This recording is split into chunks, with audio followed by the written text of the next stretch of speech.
Here's a question that sounds absurd until you actually sit with it.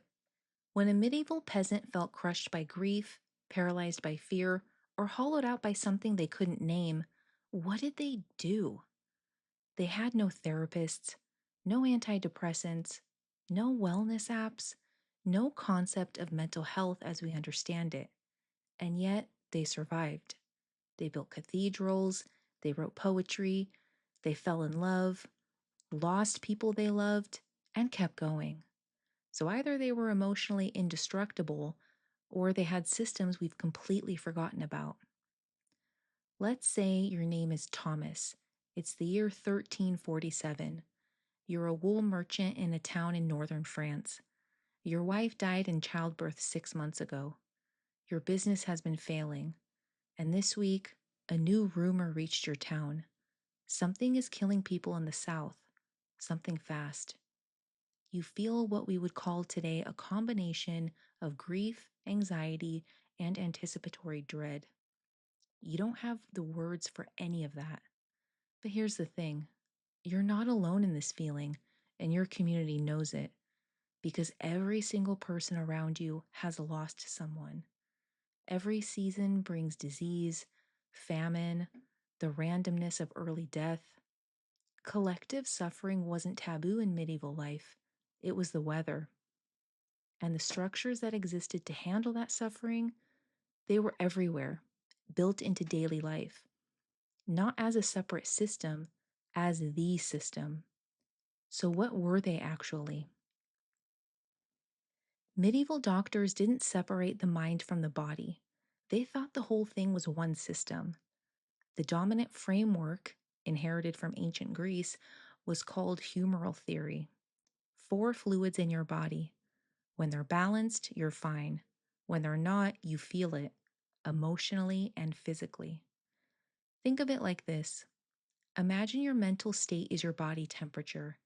Too hot, you're agitated, reckless, angry. Too cold, you're sluggish, sad, withdrawn. The goal isn't to eliminate heat or cold, the goal is calibration. That's essentially what humoral medicine was doing, diagnosing an imbalance and trying to correct it. Now, was it accurate? No, not even close. But here's what's interesting, the interventions they prescribed often worked for reasons they didn't understand. For excess black bile, the humor of sadness, physicians prescribed exercise, music, sunlight, socializing, and changing your environment, which, if you went to a doctor today and said, I'm depressed, is not far from what you'd hear. In the year 1215, the Catholic Church made annual confession mandatory for all Christians. Now, from a theological perspective, this was about sin and absolution. But think about what confession actually is as a psychological experience. You sit with someone whose job is to listen. You speak out loud the things you've done, felt, and feared, things you haven't said to anyone. The listener doesn't interrupt. At the end, there is, symbolically at least, release. If I describe that to you without the religious framing, you might say, that sounds a bit like therapy. And that's not a coincidence. The psychologist Thomas Schasch argued that therapy essentially secularized the confessional, moving the same ritual from a priest to a professional. The structure is nearly identical, a private space, a trained listener, the spoken revelation of inner life, and a formal ending that offers resolution. Medieval people were using spoken disclosure as emotional regulation. They just called it something else.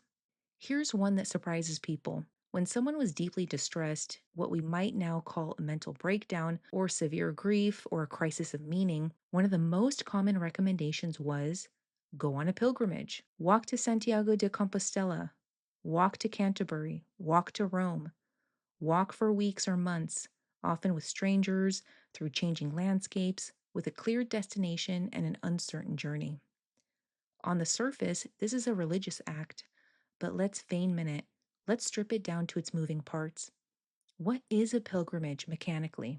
It is sustained physical exercise, daily routine imposed by necessity, removal from the environment that caused distress, exposure to new places and people, a shared narrative that gives suffering meaning, and a goal that makes forward movement feel purposeful.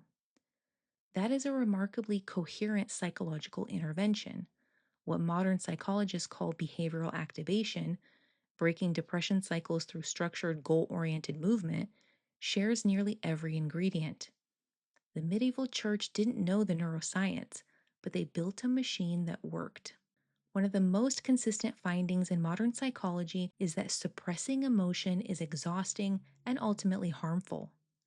Feeling things in a contained social context, letting them out with others, reduces their grip on you. Medieval life was saturated with rituals designed exactly for this.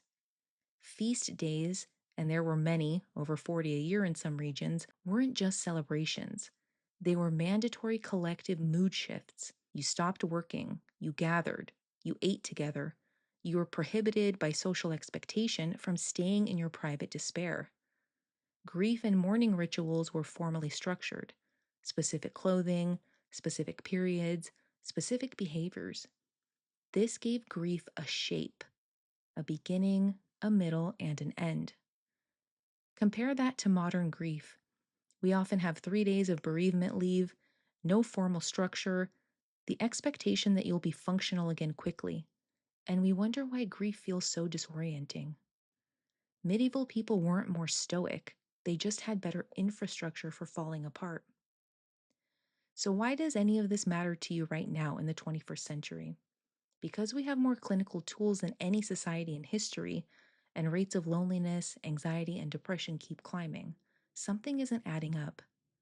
What medieval communities had, often by accident, often under the wrong theory, was structure for the inner life, built into the calendar, built into the architecture, built into the expectation of what a community is for. We've largely dismantled those structures and replaced them with private, individualized solutions. Therapy is good, but it's 1 hour a week, alone in a room.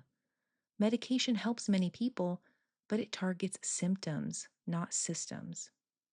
The medieval insight, if we can call it that, wasn't sophisticated. It was: humans need to move, need to speak, need a ritual, need shared meaning, need a reason to keep going.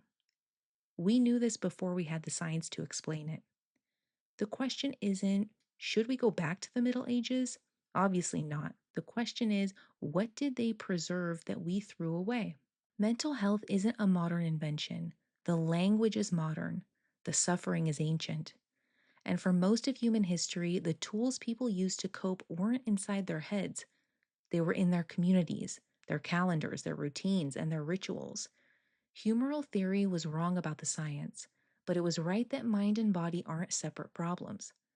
Confession was theologically motivated, but it accidentally invented the talking cure centuries before Freud. Pilgrimage was spiritually framed, but it was mechanically a near perfect treatment for the kind of despair that comes from stagnation and meaninglessness. Collective ritual was about God, but it was functionally about not letting people suffer alone. The next time someone tells you that taking mental health seriously is a modern luxury, a soft contemporary concern, you can tell them, people have always needed this. They've always built systems for it. Ours are just newer and not necessarily better.